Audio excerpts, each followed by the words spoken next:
हरिओम। नमस्कार मित्रों, प्रणाम, जय श्री राम, जय बद्री केदार।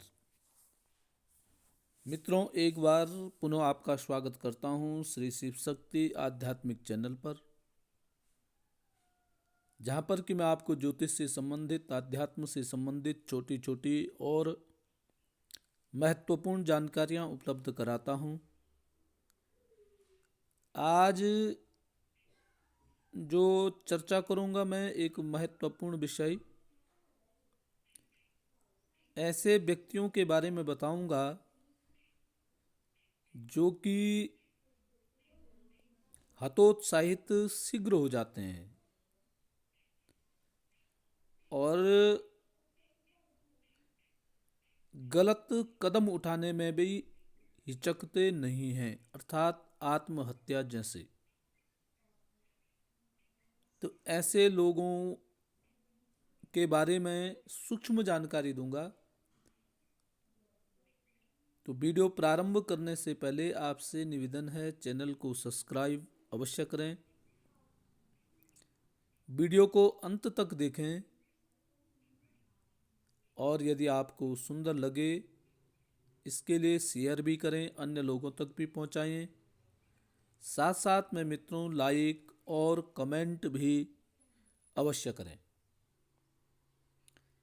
मित्रों, कई लोग ऐसे होते हैं कि वो बहुत जल्दी हतोत्साहित हो जाते हैं और जीवन से हार मान लेते हैं, संघर्ष नहीं कर पाते हैं, समझौता नहीं कर पाते हैं और कभी कभी मन में ऐसी गलत धारणा बैठा करके और आत्महत्या जैसे अक्षम्य अपराध को अपना देते हैं। तो मित्रों, कैसे ग्रह वाले ऐसे व्यक्ति होते हैं, उनके ग्रह किस प्रकार से होते हैं और क्या उनका उपाय करना चाहिए इससे बचने के लिए, उसके बारे में आपको बताऊंगा। तो मित्रों, एक श्लोक आता है कि केंद्र स्थान गते भौमे सेहि केयेच सप्तमे तदा नित्यम बीजानीयाम इच्छा मृत्युस्तदा भवेत्। यह श्लोक बोलता है कि जिनके इस प्रकार के ग्रह होते हैं वह इच्छा मृत्यु अर्थात उसको आत्महत्या, ऐसे मन में उनके विचार आ जाते हैं। तो क्या कह रहा है कि केंद्र स्थान गते भौमे, अर्थात केंद्र स्थान में यदि मंगल हो या जन्म कुंडली में केंद्र भाव में, तो केंद्र भाव होते हैं मित्रों प्रथम भाव, चौथा भाव, दशम भाव और सप्तम भाव। इन चार भावों में से किसी भी भाव में यदि भौम ग्रह, मंगल ग्रह बैठा हुआ है, साथ में क्या होना चाहिए, सेहि केयेच सप्तमे, अर्थात राहु, राहु ग्रह सप्तम भाव में बैठा हुआ है, तो यह होता है इच्छा मृत्यु योग, इसको कहते हैं। ऐसा व्यक्ति अपनी मर्जी के अनुसार मृत्यु को अपनाने वाला होता है,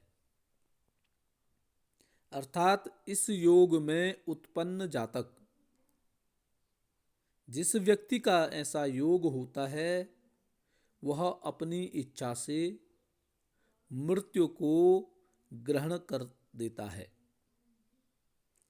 या आप ये भी कह सकते हैं कि आत्महत्या भी ऐसे व्यक्ति ही अक्सर करते हैं, या ऐसे व्यक्ति, इनके लिए थोड़ा सा जिंदगी में कोई परेशानी आ गई या ये किसी कार्य को पूर्ण नहीं कर पा रहे हैं, सफल नहीं हो पा रहे हैं, तो इनके मन में बार बार आत्महत्या करने का विचार उत्पन्न हो जाता है। और यदि ठीक समय पे इनको समझ नहीं पाए तो एक न एक दिन ऐसी स्थिति आती है कि ऐसा व्यक्ति आत्महत्या कर ही लेता है।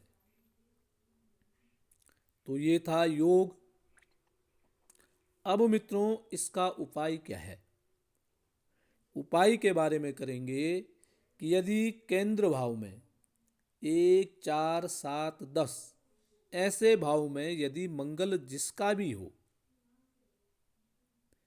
ऐसे व्यक्ति को उकसाना नहीं चाहिए। यदि ऐसा व्यक्ति क्रोध कर रहा है, गुस्सा यदि वह कर रहा है, तो क्रोध के समय ऐसे व्यक्ति के साथ शांति का वार्तालाप करना चाहिए, अर्थात शांत रहना चाहिए। यदि ऐसे व्यक्ति को उकसाएंगे तो इनका जो क्रोध है वह क्रोध दुगना हो जाता है और एक इतने अधिक क्रोधी हो जाते हैं कि यह व्यक्ति गलत कदम उठाने में भी संकोच नहीं करते हैं, क्योंकि इनको खुद ही मालूम नहीं होता है कि ये क्या अच्छा कर रहे हैं या क्या बुरा है, या ऐसा करने के पश्चात अन्य लोगों पर इसका क्या असर होगा, यह भी जानकारी ऐसा व्यक्ति नहीं सोच पाता है। क्योंकि क्रोध में बुद्धि इनकी नगण्य हो जाती, अर्थात शांत हो जाती है, कुछ करने लायक नहीं होती है। तो इससे सबसे पहला है कि ऐसे व्यक्तियों पर गुस्सा ना आए, क्रोध ना आए, ऐसे कार्यों से बचना चाहिए। दूसरी बात है, जिन भी व्यक्तियों के केंद्र में मंगल ग्रह होता है, लग्न, चौथा, 7, 10वें भाव में, ऐसे व्यक्ति को चाहिए प्रतिदिन हमेशा हनुमान चालीसा का पाठ करें, माह में एक दिन सुंदरकांड का पाठ करें, और जब भी समय मिले हनुमान जी के मंदिर में जाकर के हनुमान जी के चरणों में जो टीका होता है, हनुमानी सिंदूर होती है, उसका टीका ऐसे व्यक्ति को अवश्य लगाना चाहिए। और बहुत अधिक स्थिति यदि खराब है तो ऐसे व्यक्ति को मंगलवार के व्रत उपवास करने चाहिए। ध्यान रखें कि मांस